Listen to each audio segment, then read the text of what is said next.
নিয়মিত motorcycle service করানো উচিত, তা না হলে ভালো মাইলেজ পাওয়া যায় না।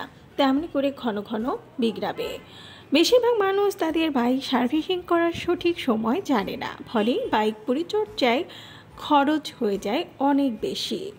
বাইক সার্ভিসিং করার সময় অনেক কারণের উপর নির্ভর করতে হবে, যেমন এটা কী ধরনের বাইক, স্কুটার, মোটরসাইকেল না অন্য কিছু, ইঞ্জিন ক্ষমতা 100 সিসি নাকি 150 সিসি তার বেশি, কত ঘন ঘন বাইক চালানো হয়, প্রতিদিন, সপ্তাহে কয়েকবার বা মাসে একবার, যে কোনো ধরনের রাস্তায় বাইক চালানো হয় না শহরে, হাইওয়েতে বা অফরোডে।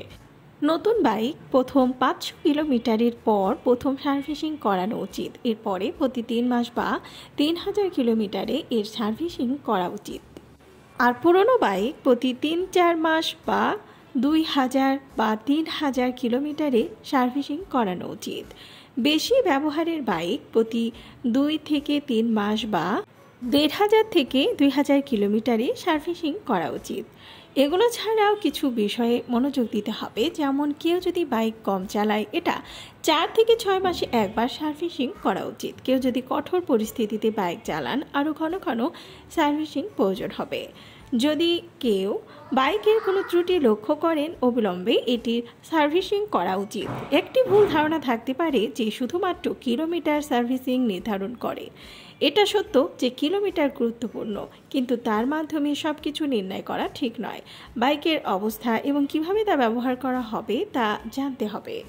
যেমন কিছু লক্ষণ রয়েছে যা হলে বাইকের সার্ভিসিং করাতে হবে। ইঞ্জিনের আওয়াজ, যদি কারো বাইকের ইঞ্জিন স্বাভাবিকের থেকে বেশি আওয়াজ করে, তবে এটা একটি চিহ্ন হতে পারে যে বাইকের তেল পরিবর্তন বা অন্যান্য মেরামতের প্রয়োজন।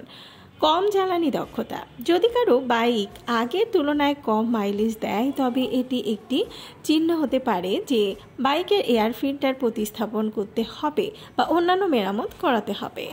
যদি বাইকটি পরিচালনা করা কঠিন হয়ে পড়ে, তবে এটি টায়ারের চাপ, ব্রেক বা সাসপেনশনের সমস্যা নির্দেশও করতে পারে। কেউ যদি নিজেদের বাইকের সাথে অন্য কোনো সমস্যা যেমন লিক লক্ষ্য করে, তাহলে যত তাড়াতাড়ি সম্ভব একজন মেকানিকের কাছে নিয়ে যেতে হবে। তবে কেউ যদি প্রযুক্তিগতভাবে সচেতন হয়, তবে কিছু মৌলিক সার্ভিসিং নিজেই করতে পারবে। তবে জটিল মেরামতির জন্য সবসময় একজন মেকানিককে ডাকতেই হবে। আশা করি বুঝতে পেরেছেন। ভিডিওটি ভালো লাগলে চ্যানেলটিকে সাবস্ক্রাইব করুন আর পাশে থাকা বেল আইকনে ক্লিক করে দিন, তাহলে পরবর্তী ভিডিও আপলোড করার সাথে সাথেই আপনার কাছে পৌঁছে যাবে।